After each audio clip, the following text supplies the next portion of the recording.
What is up, my friends, and welcome back to another One Wheel GT video.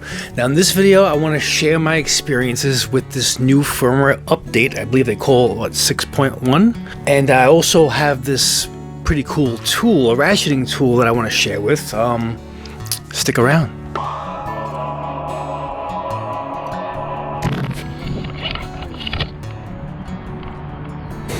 Alright, so I get this alert. I think it was a YouTube notification about the firmware update. I was super excited. This was like Friday afternoon, and I get as soon as I see this update, announced through Future Motion, through their YouTube channel, I immediately go to the Google Play Store to try and download the app, and it wasn't available yet, I guess. So fast forward a few hours later, when I get home, first thing I try and do again is check the Play Store, and it's available. So I'm so excited.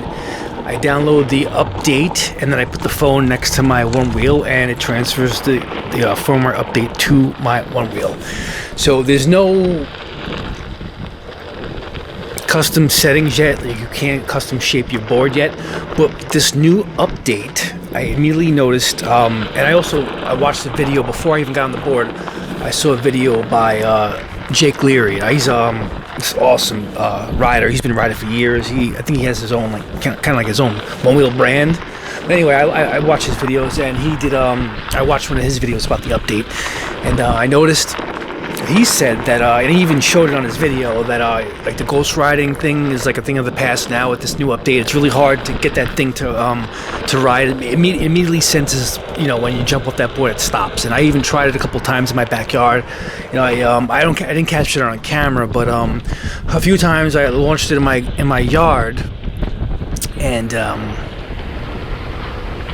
it immediately stopped. When I jumped off, and I put my daughter on it over the weekend. She got to try it for the first time. She's going to be 6, and she absolutely loved that thing. It's sensitive enough to sense her on there and her jumping off it, whereas I tried to get her on the XR cannot detect that she's on that board. This is just a great board. It's incredible, and I think the only thing going against Future Motion right now is just the right to repair, but that's like another issue, and that's not my problem. I'm here to talk about good things for this board. I'm an enthusiast, and I'm just going to share. I'll be critical about the board and not the politics behind the company. And I'm really loving this board. This update now. The biggest thing I noticed now is pushback. Now I've driven this board at 20 miles an hour repeatedly on the fastest parts of my neighborhood, where I know this is really smooth terrain and I could just launch it and not have to worry about anything. Because at that higher speed, you hit the wrong bump or a little pothole at 20 miles an hour, you gotta be careful, man. That's probably why there's a cap on these boards. People don't kill themselves, because if this thing, I can tell the way this thing launches you to 20 miles an hour, it easily has power to get you to like 30.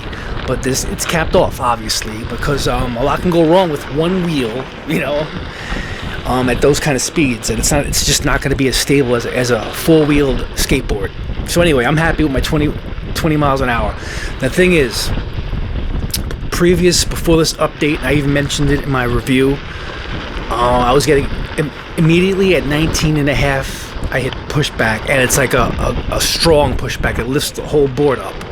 Now with this update, you can literally cruise at 20 miles an hour without any pushback. It's like a subtle little slight raise, but that's it. It kind of locks the board, and you can just like cruise at 20 and not feel any pushback at all. Now if you try and like lean into that 20 mile, now a few times I'm just cruising at 20 and I'm trying to like lean in and try and go a little more, it's a solid lock. She doesn't want to let you go past that 20 mile per hour mark, so it's kind of not even like a pushback. It's almost like we're locking you in at 20, and that's it. And if you try and push through that, I don't know. I'm not trying to push through it. I'm sure other people may have tried to push through that. I'm happy and content at the 20 mile per hour. This new upgrade now with this new update is I like it now. I mean, I enjoyed that strong pushback before the update. I kind of liked it, but I wish it came a little later on. So now instead of you getting that leg jerking pushback, you're not getting any pushback. The board is just kind of like locking itself at 20 and not letting you go any further. It's a solid lock too. Yeah, I think it's a great thing. From judging what the company was saying, that they've listened to like some of the top riders, and this is what they've concluded. I'm okay with it. You know, I'm loving it. It's given me a lot of confidence. And recently, I actually just had a nosedive. You know, and it happened on in the dirt. You know, and I'll talk about that in another video. But before I conclude this video, I wanted to share with you the tool that I was telling you guys about. Now, this is a tool, a ratcheting tool that I found on Amazon. I'm not an affiliate or anything. I found it on Amazon. I can't share any links because I'm just not an affiliate, but you can just go on there. It's called the Aries quarter-inch drive ratchet. If you can see that right here.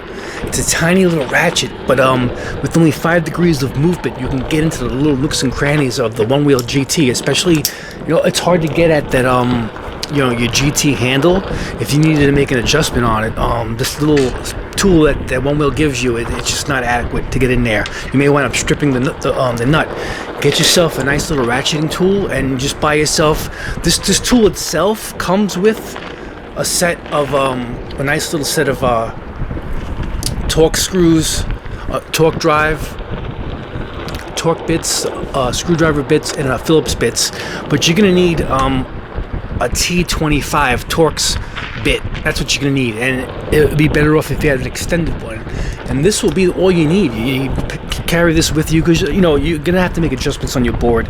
You're always gonna have to make adjustments and tightening on your board. Things just rattle loose.